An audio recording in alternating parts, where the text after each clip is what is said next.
ഒറ്റ മിനിറ്റിനുള്ളിൽ നമ്മുടെ സിങ്കിന്റെ സ്മെല്ല് പോകും.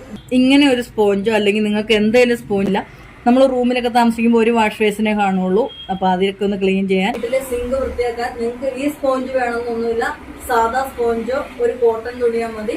അത് നനച്ചിട്ട് ഡെറ്റോൾ ഒരു പ്രത്യേക രീതിയിൽ മിക്സ് ചെയ്താണ് അതിൽ വെക്കുന്നത്. നമ്മുടെ വീട്ടിലൊക്കെ അടുക്കളയിലെ സിങ്കും കാര്യങ്ങളൊക്കെ വൃത്തിയാക്കാനായിട്ടുള്ള ഒരു കുഞ്ഞു ടിപ്സ് ആണ്.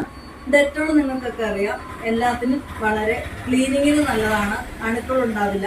അപ്പൊ നമ്മൾ സാധാരണ മീന് അങ്ങനെ ഇറച്ചി മുട്ടയൊക്കെ എടുത്ത് കഴുകി കഴിഞ്ഞ് കഴിയുമ്പോൾ നമ്മുടെ സിങ്കിന് എപ്പോഴും ഒരു ഉളുമ്പ് മണമുണ്ട്. ഇത് നമ്മുടെ ഡെറ്റോൾ എടുക്കുക.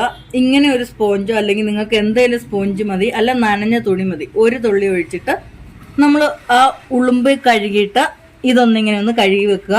കുറച്ച് നേരം ഇതൊന്ന് ഇവിടെ വെച്ചേക്കുക.